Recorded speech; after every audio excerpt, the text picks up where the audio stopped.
I am Brandy Agerbeck of LooseTooth.com, and it is Studio Tuesday. I am in my studio.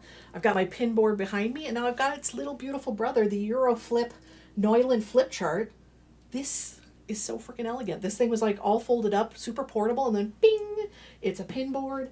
It's a flip chart holder. It is freaking awesome. That wasn't what I was doing this video for.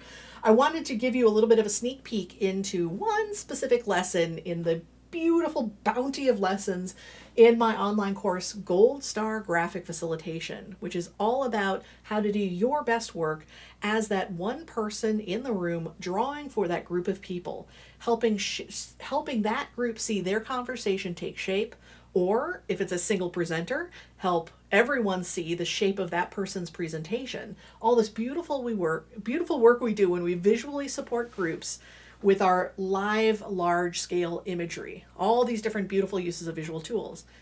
This is about what we listen for when we're listening. So I was working on the listening module and I thought I had it figured out. And then I'm like, nope, this needs a little more depth. I need to really pull apart and dissect what we're really listening for, and to talk about how the kind of listening we're doing as a graphic facilitator is very different than what most listening resources are about, which is about listening one-on-one. We have a different role in this particular work. So to dissect this type of listening into what are the component parts and try to help folks kind of recognize that there is a little bit of a sequence to it, even though in the moment all of it's simultaneous. It's like whoosh, all this is happening at once. But we are truly looking at, when we listen, as we're listening to a group or listening to a speaker, we are listening first to mine what are the most relevant pieces of information that need to be on our drawing. So this is going from the gibble gabble, as Lynn Crothers says, and finding those gems we want to pull out. What are those relevant chunks of information? Once we have that complete and relevant chunk of information, we want to go to distilling down the language that we're going to put on that piece of paper. I love distilling language. I think some other people think that's not the way to go. Some people want to be far more of like a recording device and get things verbatim. I believe the distilling has a lot of big pluses. Not only for us is it faster to write and takes up less space on the piece of paper, but it also clarifies the group's language. You want it to be accurate for sure, but I do think we can still keep the language accurate and more distilled. Then there's the idea, once you've got that distilled piece of language, is where the heck do you place it within your drawing? How does it relate to other things on that piece of paper?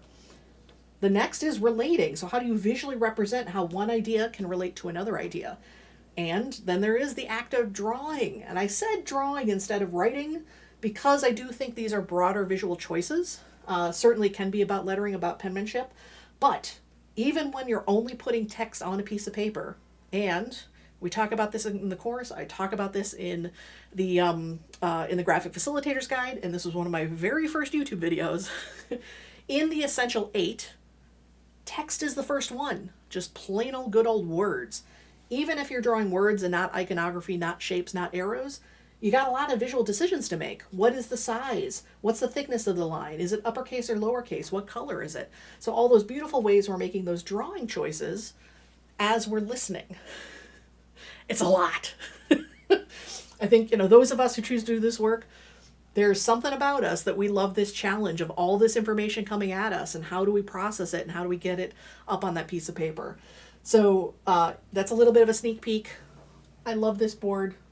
I love just getting to get into the nitty gritty bits and pieces and dissect listening. But I also just had fun making the freaking pin board with all my consistent choices and my arrows and my getting to cut things out, and just made me happy. So hopefully this made you happy. Hopefully there's something in here that was informative and useful to you. By all means, if you want the entire lesson and you want even more lessons across not only the listening, the thinking, and the drawing skills, also lessons about these general guiding principles that's going to help us have the right mindset, have the right focus to be present to that group. That's the whole first module. And our final module is all about how do you show up in the room? What's it like in the room? And, how do you move? How are you there to stay grounded and present for that group to do this very challenging, beautiful work that we do? So if you want all those lessons, hop on over to Gold Star Graphic Facilitation. I'd love to have you in the course. I'd love to teach you more.